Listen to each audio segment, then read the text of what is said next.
Welcome to my super easy pumpkin pie tutorial. It's impossible pumpkin pie today. I got this recipe from my mom, whom I'm certain got it off a box of Bisquick back in the day.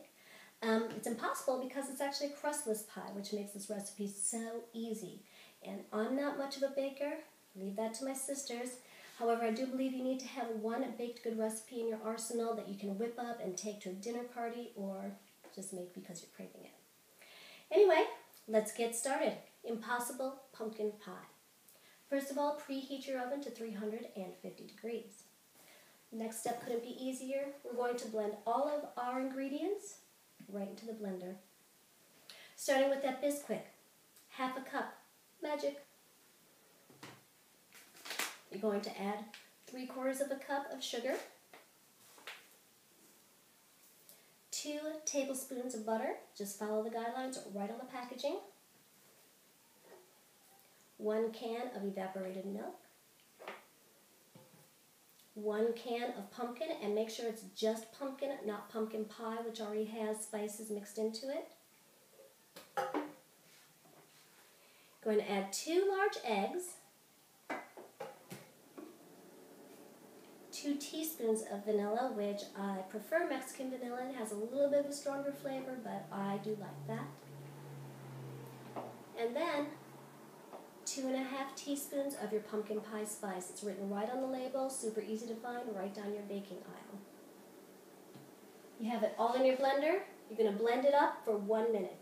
Easy. Or, like I did here, if you prefer to use your hand mixer, you can do 2 minutes with your hand mixer. And your batter is runny, but relatively smooth. At which point you're going to go ahead and put it right into your pie tins. You have some options here. Sometimes if I'm giving a little pumpkin pie away as a gift, I like to do them in the little mini sizes. I do normally do it in a regular pie tin. However, you can go ahead and do it in your regular pie plate.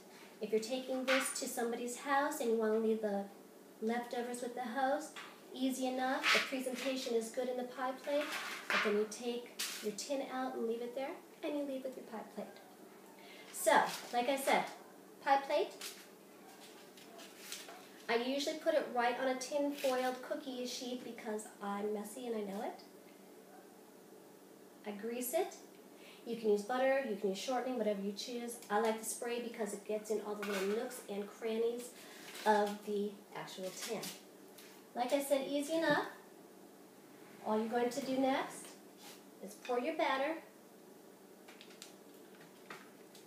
right into your tin. Perfect. Place it into your oven, 350 degrees, remember. You're going to put it in for at least 50 minutes, probably up to 60 minutes. Depending on your oven, it takes a few tries to get it right. At around 50 minutes, I go ahead and put a knife in the center of my pie. If it comes out clean, ready to go. If it comes out and has a little pumpkin residue on the edge, go ahead, put it back in. You can do it for 5 more minutes. You can do it for 10 more minutes, right around that. Once you're done,